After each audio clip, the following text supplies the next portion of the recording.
I'm paranoid, huh? I hope so. But let me ask you a question.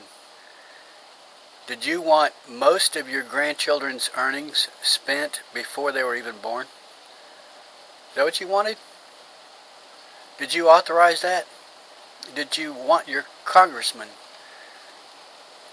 to spend most of your grandchildren's earnings before they were even born?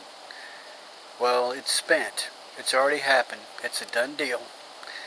What is it spent on? Well, it's a long list of things, but among other things, man-made climate change is a perverse hoax, and yet your grandchildren are going to pay more than $2.4 billion for projects to demonstrate that carbon greenhouse gases can be safely removed from the atmosphere,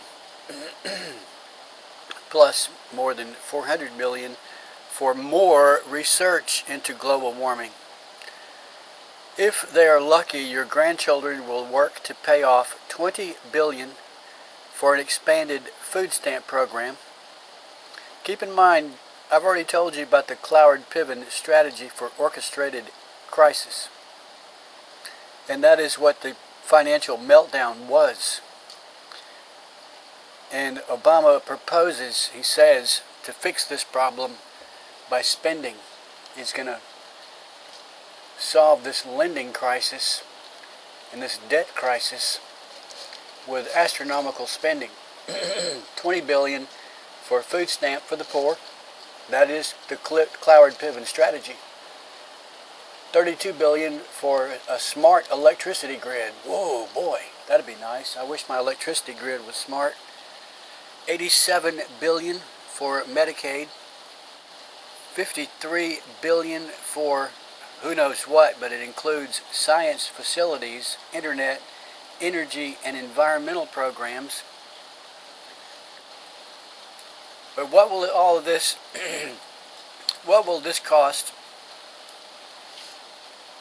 your grandchildren if they're lucky enough to still be living in the land of the free? This is assuming that our country is not overthrown, if it doesn't collapse. Well, most media outlets are reporting that the cost of this stimulus package that I'm speaking of, there are several, I don't know which one I'm talking about. I got these figures from Newsmax, which claim to get their figures from the Congressional Budget Office. They calculated that this spending bill alone will cost another $347 billion in interest and will total $1.17 trillion. And my little video that you're about to hear, if you hang with me, I'll play it in a moment. Bolshevik, by the way, means majority. The Bolsheviks were not the majority. They were not even the largest of the several factions striving to take over the government of Russia after the Tsar was removed in 1917. Lenin never intended to give land to the people, yet it was for land that the people overthrew the Tsar. Lenin used them. Chapter 9, Triumph and Tragedy, page 165 of the book The Russian Revolution. If the Bolshevik victory in Petrograd had been almost bloodless, there was bitter fighting in Moscow. There, the forces of the provisional government barricaded themselves within the mighty walls of the Kremlin and surrendered only after days of intensive shelling. Telegrams had gone out from Petrograd to cities and villages all over Russia announcing the overthrow of the provisional government and the transfer of power to the Soviet. And again, the Soviet simply means council. So the Supreme Soviet would be the council over all the councils, and basically a council is a labor union. These telegrams sparked off local uprisings and in some cases bloody strife. Although the overwhelming majority of the provinces followed the Bolshevik lead, there were notable exceptions. Thus in Kiev, the ancient capital of the Ukraine, the people, seeing at last a chance to escape from Russian domination, began to form a separate government.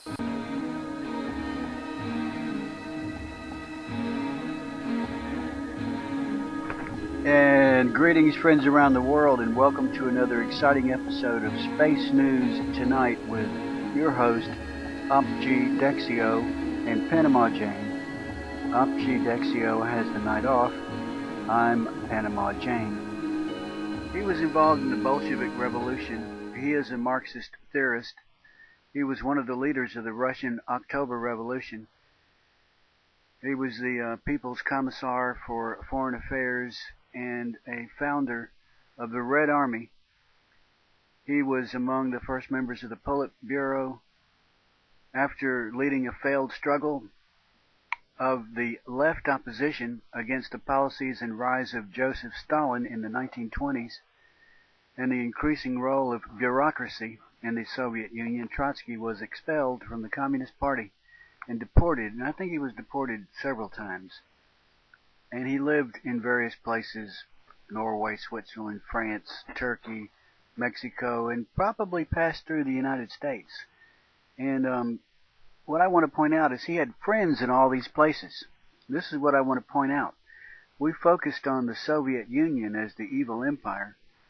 Trotsky was the number 2 man who differed with Stalin and was expelled. But he traveled around Europe and the Americas, well received by friends, some of them in high places. And he was eventually assassinated by order of Stalin, or someone, maybe Stalin's successor.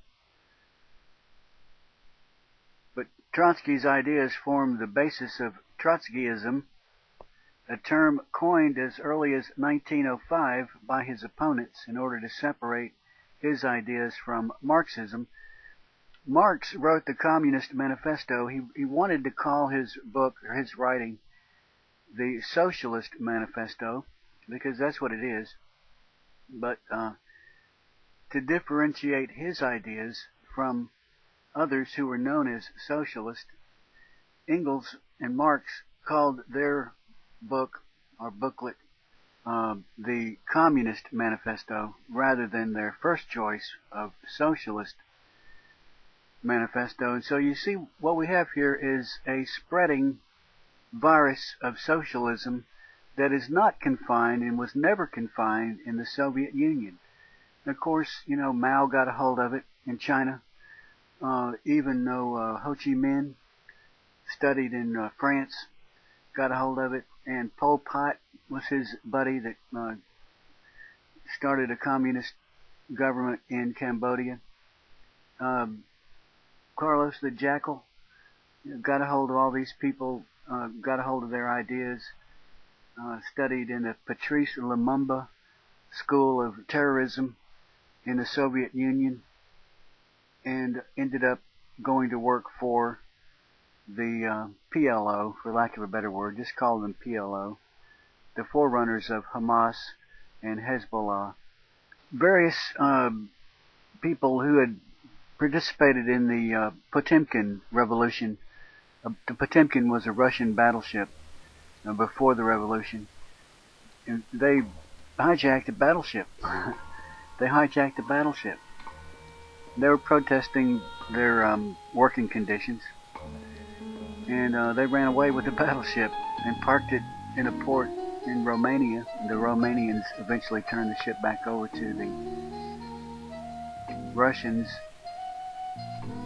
But what you see is a virus that sprung out of France that became very plain and obvious in the so-called Communard insurrection. And the reason I showed the picture of the palace there, a very well-known palace in a very well-known part of France, but it's not well-known to me, but you know about it. Some palace that's right next to that famous museum, the Louvre. Probably near the Eiffel Tower and famous gardens and so on, overlooking the Seine River or whatever it's called. But anyway, well-known landmark, well-known city, burned by the communards simply because they were pissed off. Maybe they had a right to be pissed off. But this is the origin of this insanity known as socialism.